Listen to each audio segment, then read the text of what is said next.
Hello and welcome to Versus Live. I'm Ross Merriam. I'm Corey Baumeister. And we've got Rob in the booth. Say hi, Rob. Hi, Rob. Rob will be taking all of your questions, comments, concerns, and burns in the chat. Make sure to tag at Star City Games so he can see them and send his favorites over to us. It is Grudge Match Week on Versus Live. We are wrapping up Pioneer Day. We did Modern Day. This is all about Yorion versus Lurrus. Unfortunately, it's been all about Yorion. Every single match has been close. Yeah, I keep coming up on the wrong end of them. Yeah. No, so far, I think I'm going to have to change my name from Corey Baumeister to Yorion Baumeister because, Yorion's just been treating me so well since the beginning of this set. And, so far, birds have reigned supreme over cats. Yeah, continue, which is not normally how the animal kingdom goes. Yeah. We are defying the laws of nature, Corey. We sure are. With 80-card decks, you mean, right? Defying the laws. Something bad is going to happen to us because of this week's show. Oh, man, not to me, man. Not to me. Well, you're the culprit, so if anything is going to happen, it's going to be to you. I don't know, man. You've clearly not been playing with Yorion enough. Good things only happen to those who put birds in their deck. I think my record with Yorion in my deck is under 50%. Yeah. Well, and timing out is a big part of that. You're a big fan of getting in with every single last resource.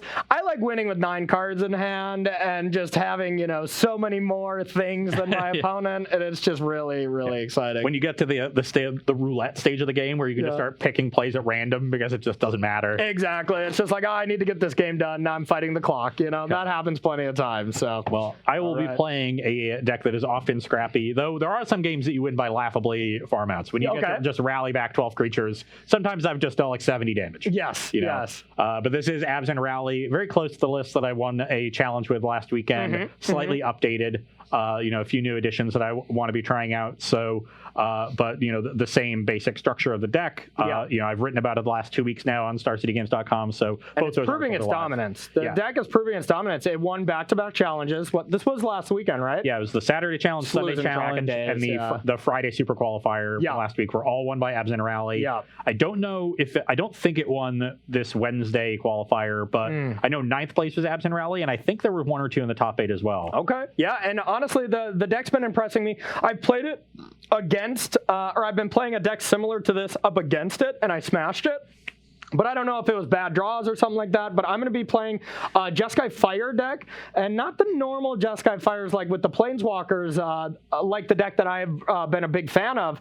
But this is with Lukka. Now we are using Lukka. An agent similar to Standard, just trying to recognize that power level from that deck from Standard, see if it still transfers to Pioneer with some functional upgrades. And I'm really interested. I haven't played this yet, and honestly, I have not even played against it yet.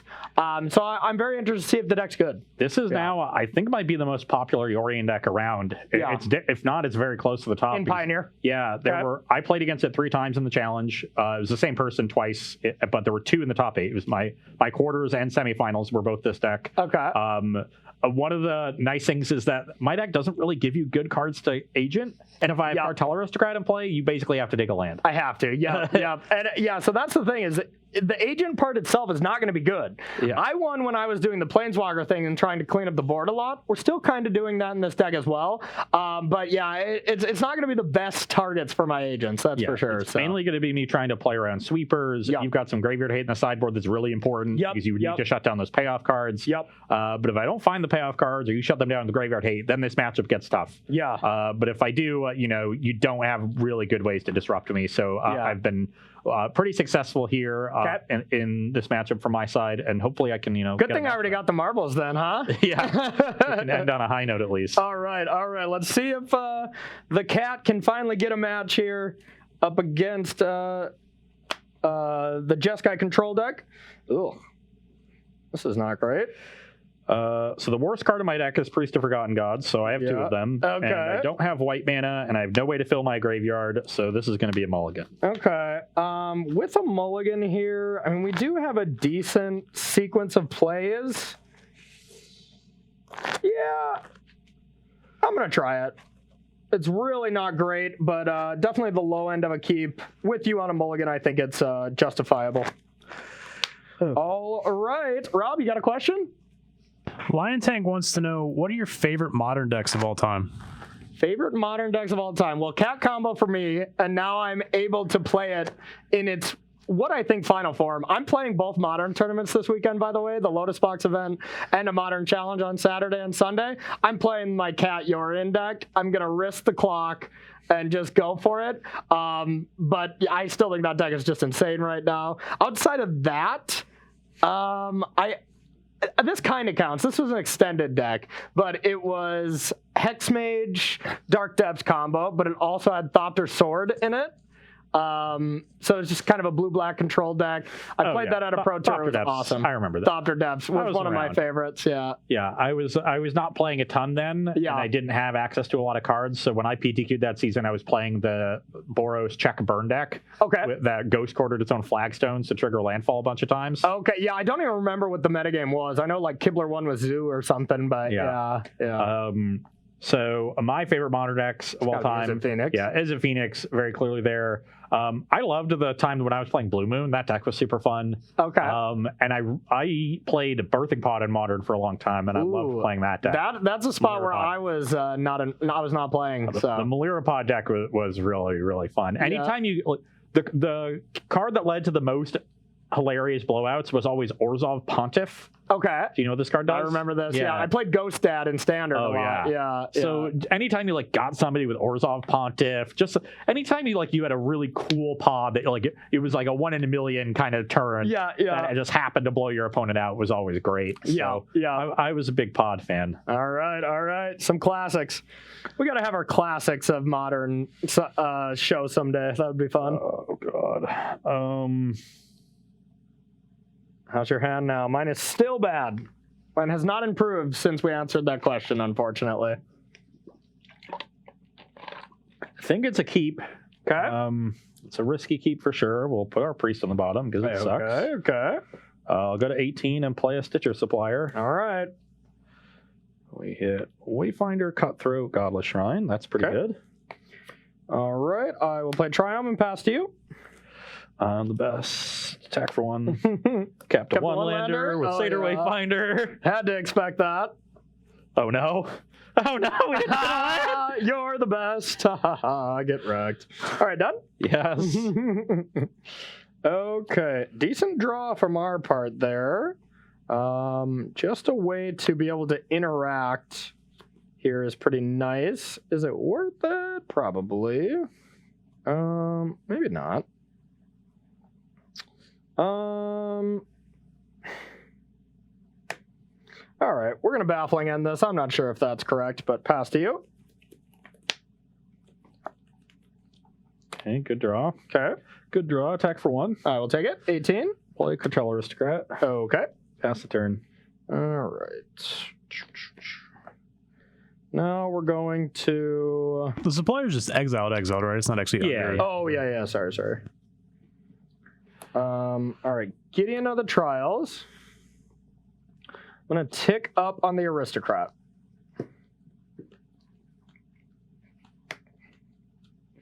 Sure. Your go.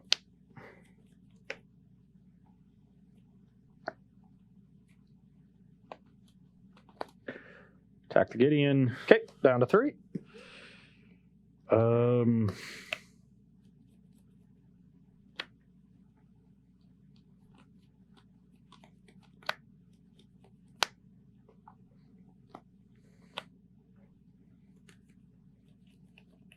I play Lurrus or not? That's the question here. That is the question. Do you have a sweeper? I think given that I'm going to have 4 mana next turn, I should just pass. Oh. I'm not going to be able to deal with the Gideon anyway. You can plus on the Lurrus. It only takes 3. Mm-hmm. Fortunately, Gideon is the single most annoying card in that deck against me. Yeah. And they only play 2. Target that? Yeah. Okay. Maybe your list plays more. So now it's interesting what I want to play this turn. Do I want to protect a little bit, or do I want to jam a Planeswalker for some card advantage? It's close. I think I want to just take 2. 16. And go with Elspeth. And we're going to just get 2 tokens, 2/1/1 human soldiers, right? Human soldier, Aaron Barrages. Okay, so get this. This is down to 3, and I'll pass to you.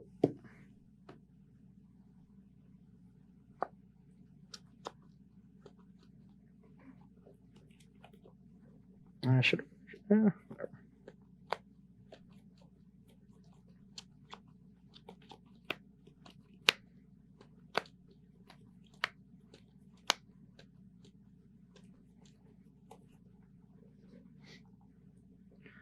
Setting up a decent Yorion turn if this were to go well. I definitely want to get a Gideon emblem going at some point here because Ross's deck can just kill me out of nowhere. It doesn't look like that's really possible right now, but... Lurrus. Okay. Stitcher Supplier, mill 3. Okay.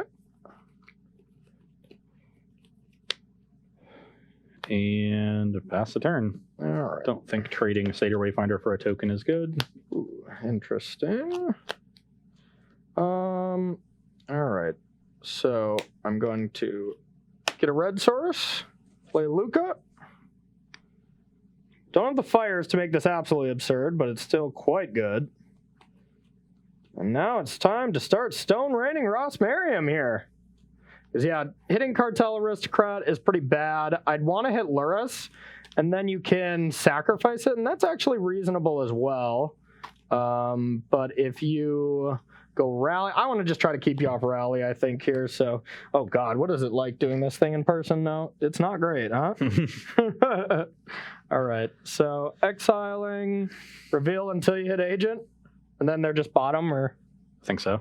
The rest in random order, okay. Da, da, da, da, da. It's different every time. Yep. It's different, but the same. All right. So bottom in any order. Take the planes. Yeah, take the planes. And then I'm going to emblem Gideon and pass to you. All right. Thought it was a stack of emblems. Okay.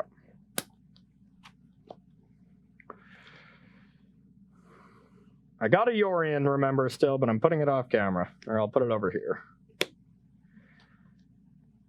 Oh, sorry, I gotta make tokens as well. Sure.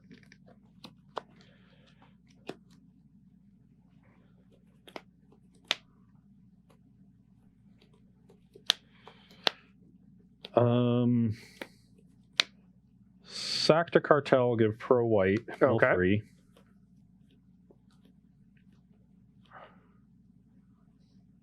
Okay.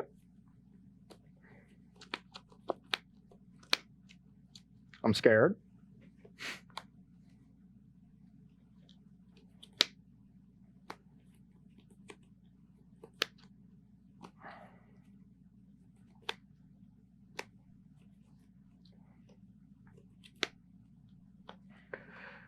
Call of the Death Dweller on Stitcher Supplier and Fiend Artisan. Okay. I will give the Fiend Artisan Menace Okay. Supplier Death Touch, but I'm going to actually... Yeah, I guess we can keep it around for now. Okay. Then I'll sack the Satyr Wayfinder to give pro blue. What do you need here, Menace? Yeah, and Death Touch. And attack the Gideon for 2. Attack the Gideon for 2. What are you giving it pro what? Blue and white. Oh, blue and white? Okay. Gideon's down to 2.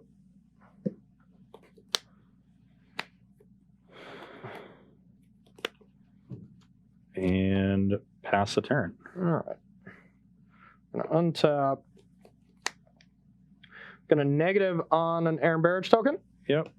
Oh, well, that was lucky. That was just the third card. Okay. Agent, take...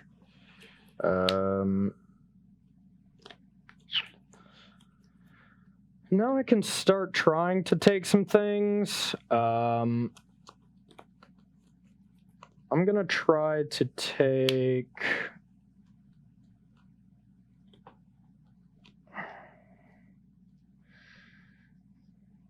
Lurrus? Sack, pro blue. Yep. Nope. Good call, good call. All right, I'm going to tick up on this.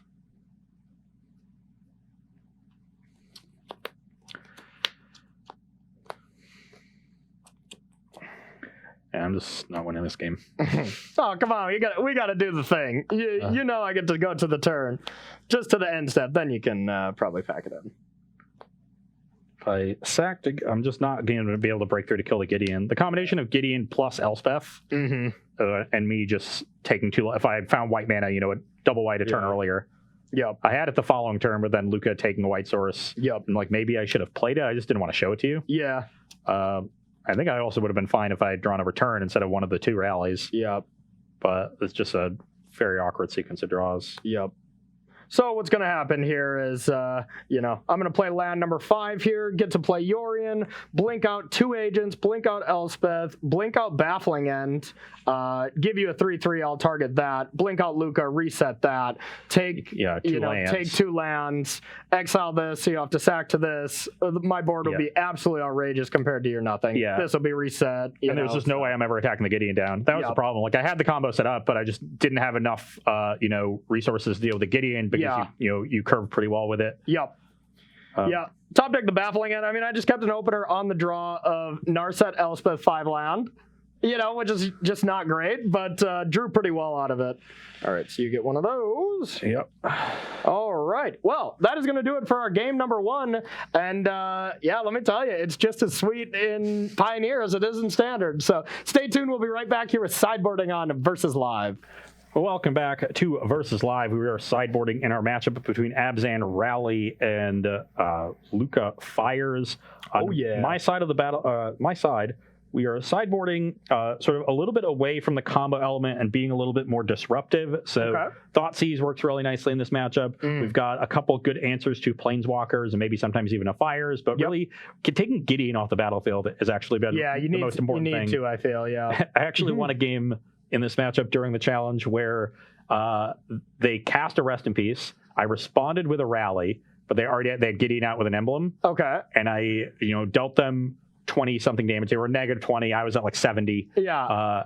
And I had an 18 card deck, but 2 of these cards were left in there. Yeah. And I just said, okay, kill me before I draw one. Yeah. They did not. All right. Love that. It was a neat one. So I like bringing in all of these flexible answers. They also deal with Rest in Peace, obviously. Yep. And then we've got a tutorable answer to Rest in Peace with Fiend Artisan and Caustic Caterpillar. And then a one of Hope of Gearpore, which I actually like quite a bit in any matchup where they're trying to interact with spells, but doing it at sorcery speed. Yeah. Which is this matchup. Yeah. Because you can loop it with Lurrus and just stop them from casting spells on their own turn. So a very scary thing. Yeah, a neat little loop that you can set up. It's also just a 1-drop flyer, and that works with Lurrus, and you can find it with Fiend Artisan. Or cutting our priest in a matchup where you don't have very many creatures. Yeah, stack my wall. You got it. Yeah. Trimming some of our combo elements. You really don't need to draw multiple rallies. The first one is usually good enough, and if you draw multiples and you get Rest in Peace, then they just do nothing. Yeah, just dead cards. Your drain creatures are generally the worst cards in the deck, so I almost always trim one in sideboarding when I'm not just trying to kill you as quickly as I can. Okay. And then the call is generally meant more for aggressive matchups, where sometimes the white cards can be too clunky, and so I've been trying out one of these over the 4th return to the ranks forever, and I just haven't drawn it enough to have a firm conclusion on it, but it's definitely not meant for matchups like this. No, makes sense to me. From my end, I like taking out one agent whenever they're not extremely good in the matchup, because usually 2 is enough, and whenever you draw them, they're bad. So I like doing that against aggressive decks where that's not really our plan B or plan A anymore. Elspeth Conquers Death has exactly 1 target. It actually does mean that this card is decent, but I think we have enough other functionally good cards to take that out. Omen of the Sun is quite bad, but we do need it for Lukka, so I'm leaving in 2. And then Narset can also be bad, but it can also help you find Rest in Peace and stuff. And Supreme Verdict, which is also important. So I do like this card, especially if I can go like Birth of Melitus into Narset. A classic hit from Standard here last season. It's still really good against most decks. Yeah, I do agree that your deck is pretty polarized. Like you have certain cards that you need to find. Yeah. It's like your Sweepers, your Rest in Pieces, your Gideons, and then on top, once you find those, your Lukka. Yeah. And being able to find them quickly and reliably is quite good. Agreed. And that's why, Omens are in the deck as well. They're just like the best 2-drop you can have, as well as helping out with Yorion. So it really, those kind of cards just play such an amazing role in this deck because it's already what you want to be doing. And then your companion really incentivizes it. Yep. All right, Rob, you got any questions for us? Yeah, Reverix wanted to know, Ross, how did you arrive at some of your numbers? So, for instance, playing 6 of the Drain effects. I mean, most lists that I see play 7, and not like I was just explaining in sideboarding, I found them to just be the worst cards in the deck. Okay. And necessary evil, but yeah. And so I wanted to make space for, getting more 1-drops in the deck to lower the deck's curve a little bit, because the early lists that I was playing were a little bit clunky, and the curve was glutted on 2, and that's just was the easiest place to find space. Like, I almost never want to be casting those cards. Yeah, you just want them in your graveyard to flip them over. Yeah. So, you have enough that if you mill 6-10 cards, you should have 2 of them in there. Yeah. That's generally the number you need. Sometimes you cast 1 and you mill over 1. Like, you almost never need the 3rd and 4th copies. Yeah. So it's really about having enough to find 2. 6 has been enough for me to do that, and I don't really feel the need to have more. Okay, great. Yeah, I mean, like you said, you've been having a lot of success with it, and the list seems pretty well tuned, so I like it. The list is also just tight for space. Yeah. When I initially picked up the deck... Have you considered adding 20 cards? Really frees stuff up. I'm still struggling. I'm always at like 83, and it's like, Try going back down to 60. It gets harder. It would be, yeah. All right, how's your hand? It's just heinous. Wow, you're just having not a lot of luck today. My hand looks pretty good. I definitely need something on the draw. Big glaring issue, but having a very effective card like this that I was talking about to help that out is very important. So I'm going to keep. Okay. All right, one more question. Have you got it, Rob? We've been having a lot of time for questions with how much mulliganing Roth's been doing. Yeah, Luis Navidad wants to know, do you think the lack of paper, or how has the lack of paper tournaments affected innovation in deck building and like the advancement of metagames? I think it's increased it. Because here's the thing that happens with paper tournaments is, I'll talk specifically to SCG Opens. We have times where we'll be getting ready for Standard or getting ready for like Modern, and then the next week's Pioneer. We don't have another Modern event for like a month. So people just pretty much dismiss that until it's time to do that. Now it's just everybody's playing their favorite formats, and there's always online tournaments. There's more super qualifiers. So I think every format is shifting and, bending every week, basically, because people are just playing their favorite formats now instead of playing what paper tournament dictated which tournament they should test for. So I completely agree. I think things have just been moving super fast as a result. And it's been crazy. Nail on the head. Especially Standard, too. Like Standard, I know you don't play a ton of Standard on your free time, but the amount of craziness where the best deck is now unplayable the week after is absurd. It's like every week. So gotta keep you on your toes. Yep, for sure. The sand is not great, and I think it's pretty clear that we want to put this card back since we have extra copies. So we'll start on a tapped Godless Shrine. All right. I will go with a tapped Steam Vents. Pass to you. Blooming Marsh, Cartel Aristocrat. Okay. You can go. Hate that card. Ross, Cold Duck Boy, is curious, do you think that Rally is here to stay, or is it a deck that kind of waxes and wanes as the metagame reacts to it? No, I think the deck is just good. I mean, there can be an increasing graveyard hate that makes it a little worse, but you can beat hate, and they do have to draw it in a reasonable time frame. So seems like the Dredge anomaly, kind of, like with hate, if it crushes a tournament, Dredge hate goes up, popularity of this deck will go down. But I don't think it'll be nearly as pronounced as a deck like Dredge. Definitely not. Yeah. Okay. 100 Witness is a great draw there. We'll get you to 18, and I will play another Cartel Aristocrat. All right. Pass the turn. That's pretty terrifying. Okay, Omen. Yep. Interesting cards here.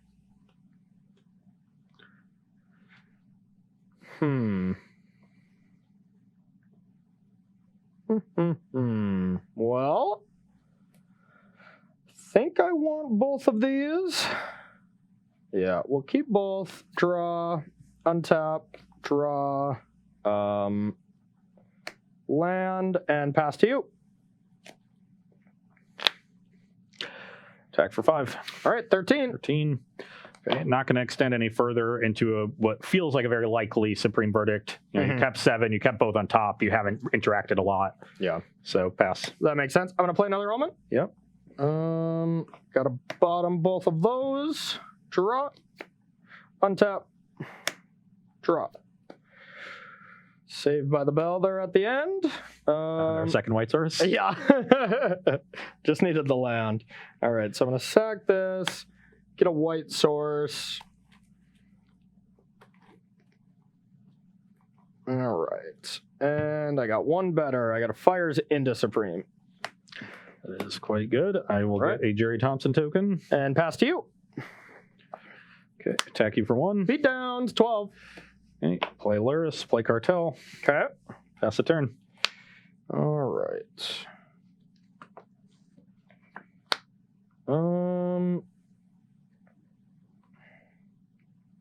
Interesting. Let's go with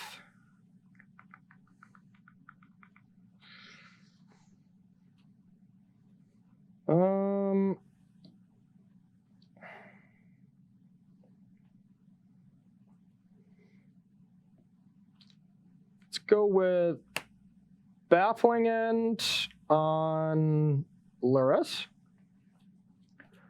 I will sacrifice it in response on the Aristocrat.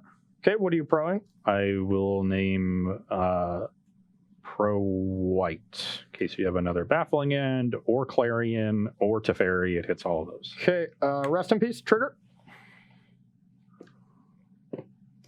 And pass to you.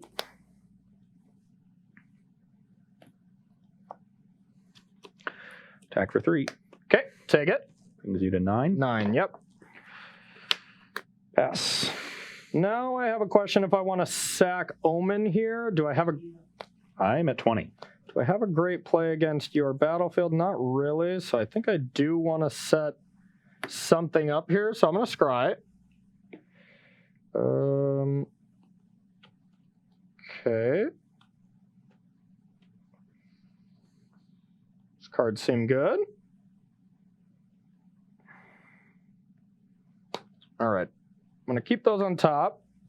I'm going to draw. I'm going to play Berthamolitis as my first spell. Guess that does shuffle that away. Yeah, I think that's fine.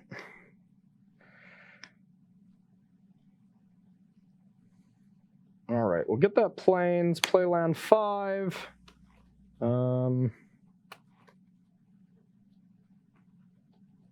No, so that was spell 1. Spell 2.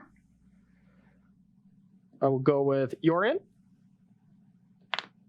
Sure. Blink, blink, blink, blink. Now I've unlocked my mana. So now what to do with that? I think I would rather... didn't plan this out excellently. I'm going to go with a Narset. Activate. 3, 4. I'll get a Teferi. And that is all I got. Bring these back. Trigger, trigger. Get a land, and then I'll scry.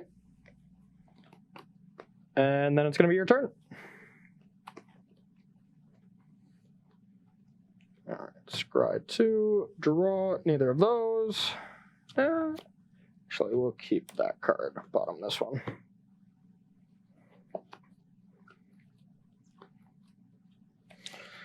Just doing Yorion Fires things.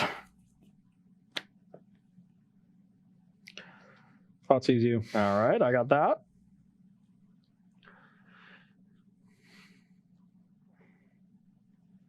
Kept the castle with knowing that I can Lukka next turn, so that's a little unfortunate.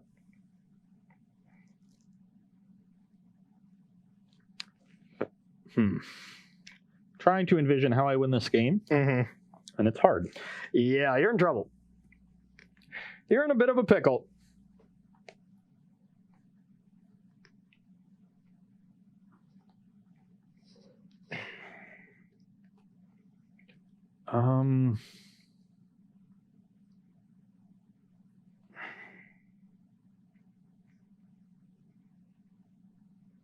I do think it involves just taking the Lukka. Yeah, it seems like the most powerful card. I go to 18. Okay.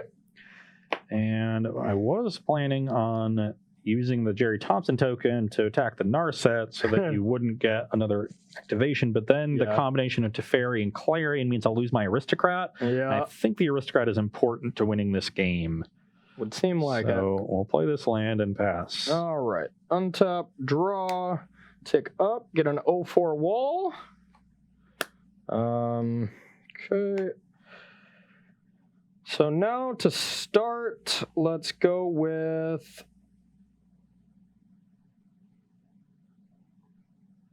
Teferi. Sure. I'll attack. Go to 14. 14. Minus Teferi on Yorion. Yeah. Draw. Play Yorion for my other free spell. Oh, Probably wait. Narset first. Yeah. Yep. Narset first. For get Lukka. Yorion for Freezy. Blink out this. I could blink out Baffling End if I wanted to, but that seems a little unnecessary. Then I'll play Lukka. Yep. I will negative on wall. Okay. 1, 2, 3, 4, 5, 6, 7, 8, 9, 10, 11, 12, 13, 14, 15. I guess I don't know why I'm counting, but... Neither do I, but I wasn't going to stop you. Okay. So I'll get Agent. I'll target your Jerry Thompson. You got to know how close you are to decking every time, right? Yes. Sack it. Okay. Then I'll play this land, end step, trigger.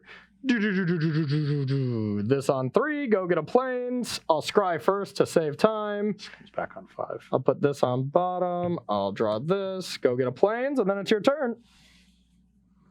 That's it. That's all I got. And the nice thing with Teferi and Yorion here, like, I agree you had to take Lukka because it was going to hit you, but now with Teferi in play, I'm going to make that play every turn. Decay the Rest in Peace. Okay. The Rest in Peace is exiled. Okay.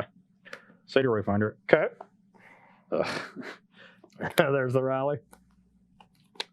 And we milled 1 creature and 2 of our payoff cards, which was not good. Yeah. I was hoping to draw a Stitcher Supplier. Wayfinder was a second best, but our mill was not good. Yeah. All right. Untap. Draw chapter 2 on this. Get another wall. Somewhere right here. Draw. All right. So now we're going to attack for 4. I'm at 10. Okay. I will bounce Yorion. Draw a card. Let's go with free spell number 1, Elspeth. I'm going to negative, make 2 tokens. Which ones are they again? They're the Shaheens. They're humans. Right. Okay, make that.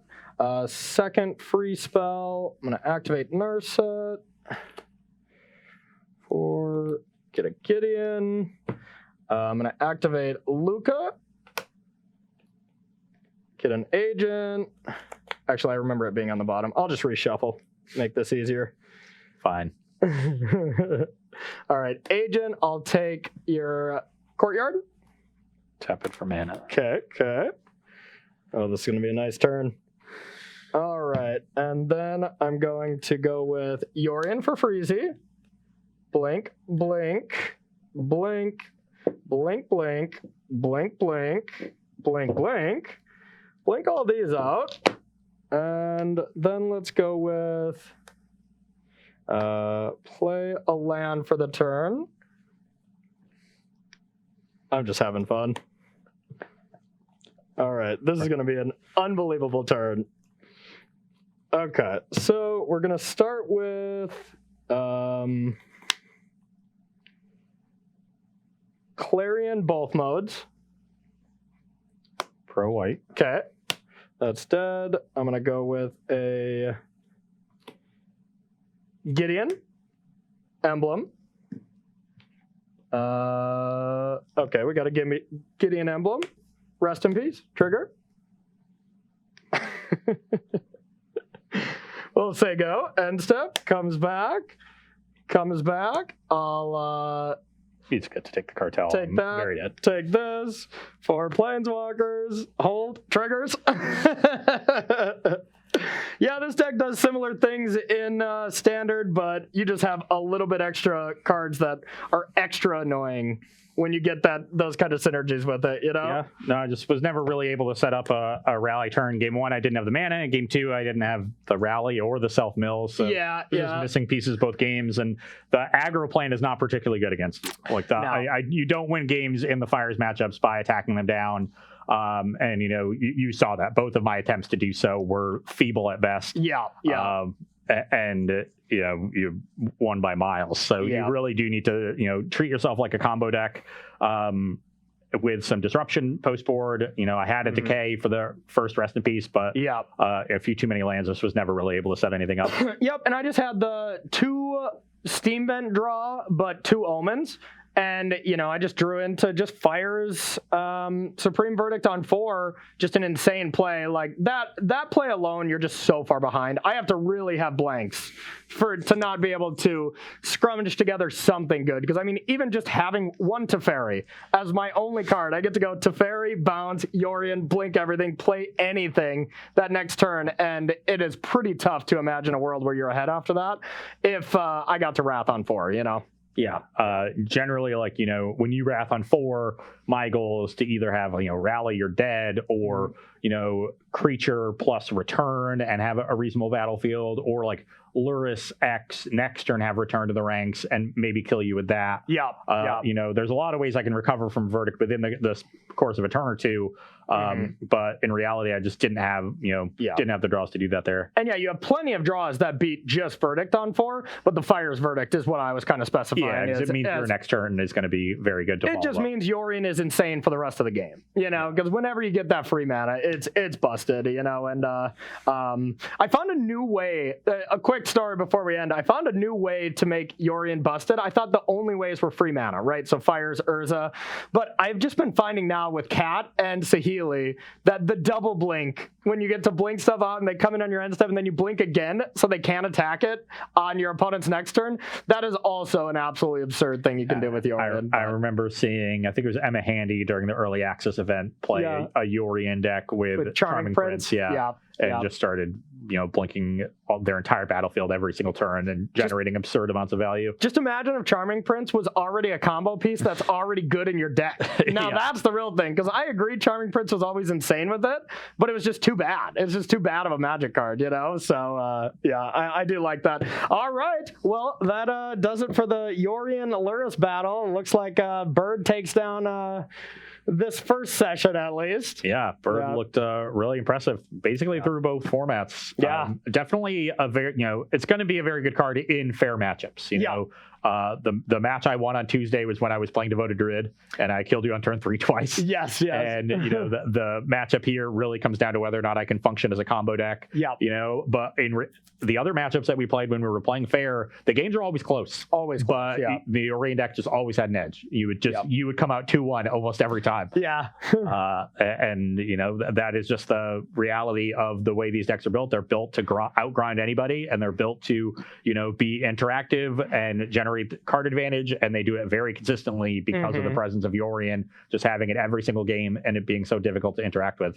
And one thing that we can point out, Yorion may be good against Lurrus decks straight up. That just could be a thing that is pretty apparent, and that is what I'm recognizing. Whenever I see Lurrus, I'm usually very happy because I'm always playing Yorion, every format. But it's kind of interesting, Yorion versus just non-companion combo decks would probably be a completely different story. Lotus Breaching you or Amulet Tightening you. The Lurrus decks are more low to the ground. They can apply more pressure early in those matchups and still have disruption back. So they tend to be better in those matchups where, so we've got sort of that rock, paper, scissors, right? Yorion beats Lurrus. Lurrus beats no companion beats Yorion. Pretty much. And you can even circle that back to standard right now. Team of Reclamation beats down Yorion pretty well, So it is something to keep an eye on, and it doesn't mean that those matchups are train wrecks, but those are the ones where I'm like, okay, these are not going to be easy. There's some structural issues in those matchups. Exactly. Okay, we got a little bit of time. We want to take some questions. Let's do it. Yeah. All right. What you got for us? Yargs wants to know why Deafening Clarion over Anger the Gods. Much easier to cast. Much easier to cast on turn 3 specifically because the double red is pretty tough. I'm trying to think like if the lifelink actually comes up that much, and I don't think it truly does. With Yorion, I can definitely see it coming up. Like you almost always have this some flyer later on. Yeah. I doubt it comes up very much, but also like I guess now with the Abzan rally, like the Exile clause could definitely come up there. And just Lurrus in general. I'm actually putting more thought into it than just easier to cast because, the fire's turn, it doesn't really matter. And that effect from Anger is backbreaking. I don't think there's any fault to doing it that way. If you expect more Lurrus, I think that's fine. If you just expect more aggro decks that are just beating you down like Burn and stuff, Clarion's better because you can consistently cast it more. Yeah. But I don't think there's any fault to Anger, especially against decks like this where you're not all about speed. You are about setting up, and if I could exile your battlefield, that is a big thing. So even if it's just 2 creatures, that would be huge. But even if you have Aristocrat, I'm not exiling anything. So it's not that big of a deal. But couldn't fault you for going either way on that one. Yeah, you got a couple more. Bolt Purist wants to know. So, what's your stance on Fiend Artisan now? I stand by my evaluation of the card during previous season. I think we haven't seen Fiend Artisan outside of this one specific deck because it's not a particularly powerful card for the reasons I have explained. Essentially, it's just very difficult to get both halves of the card working in the same deck. It's either going to be a Tarmogoyf or it's going to be like a Birthing Pod utility creature. But this deck actually does make use of both halves, and it's the exception that proves the rule, in my opinion. So it is good in this deck, and it's not it's like the 8th best card in the deck still.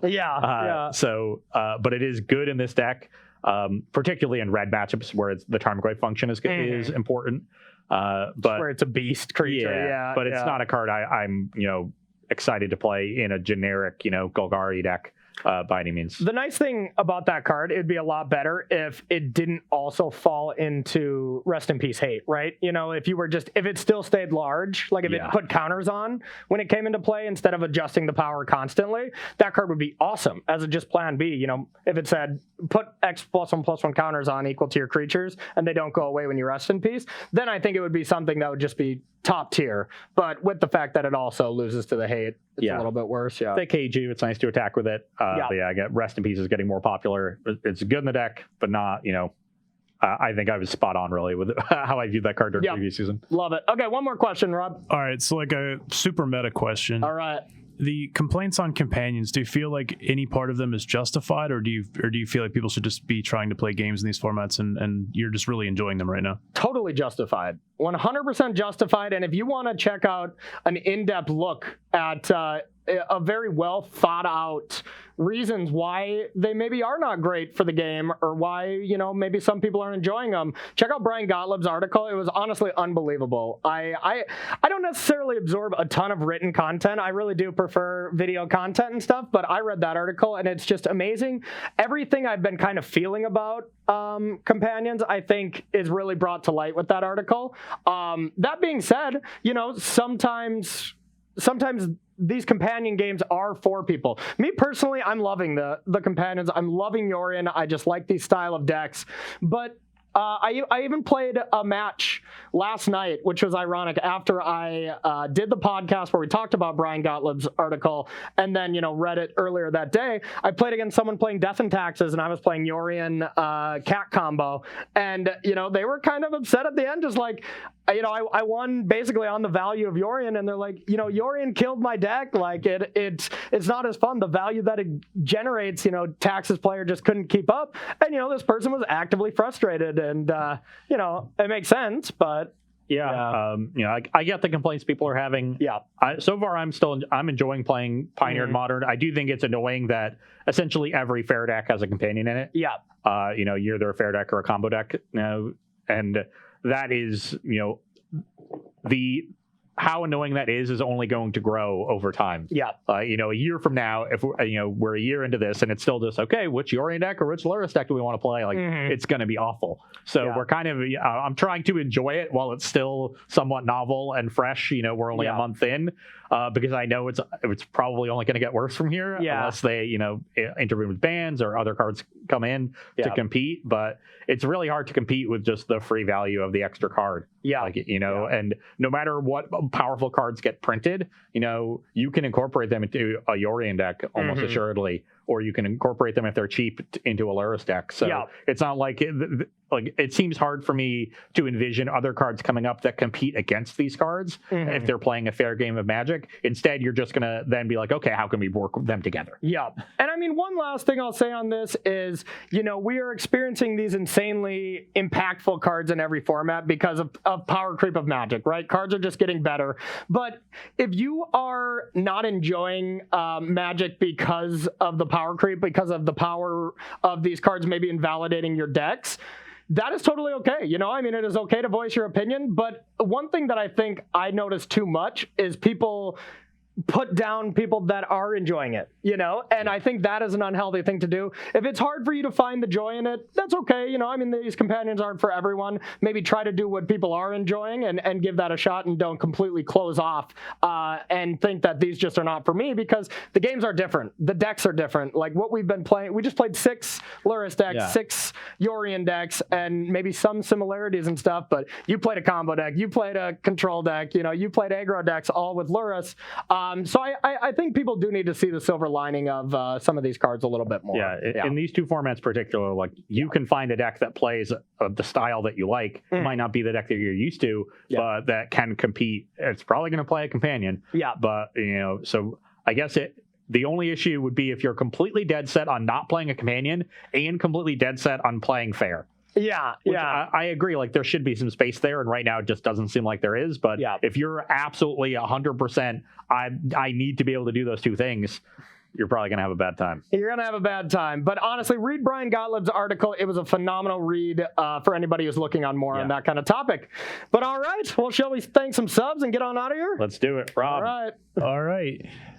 Aethys with subbed with Prime, Rangar Forge for 3 months, Archmagus Colin for 3 months, and Hesteus for an entire year. So don't get all of our subs. All right. Some of the goats there in a full year. Anniversary. Yes, I like it. I like it. Well, thank you so much for the subs. We really appreciate the support, y'all. If you guys want to get some more SCG content, you can head over to StarCityGames/join-premium, and you can get SCG Premium for $7.99.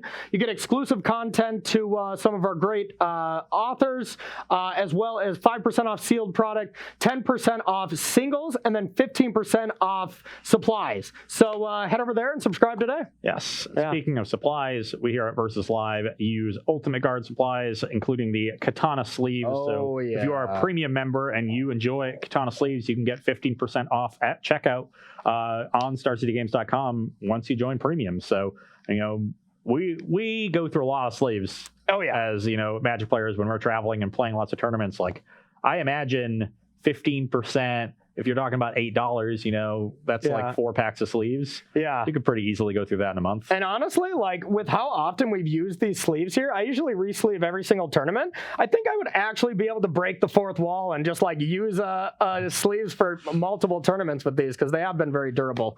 And if you want to pick up some other things to look as stylish and cool as me and Ross, head over to Carnox.com/SCG. You can get yourself 10% off using that affiliate link on one of these awesome Carnox gaming chairs. Yes. And head on over to coalesceapparel.shop and use the gift code SCG there, and you can get 10% off of all the apparel available through Coalesce. Tons of shirts and hoodies and everything. And, super comfortable. Any of the shirts that you've seen us wear here for the last 3 months or so, they can all be yours over at Coalesce. They're doing some cool stuff over there. All right, well, that is going to do it for this week's companion battle of Yorion and Lurrus. I had a blast with it. No results in mind. I just love Yorion so much that it was honestly an absolute blast. I would do this every single week if we could. I think Rob will be happy to, not have to sleeve 6 Yorion decks a week. I mean, what can we go down to 5 now? I mean, I'm not expecting it to stop anytime soon. So. Can I still get 4 a week out of you here? Is that, well, we're going to figure out the line of how many Yorion decks I can play each week. But that is it for us for the week. So we will be back. We'll be back Tuesday at 1 p.m. Eastern time. Same place. We'll see you then.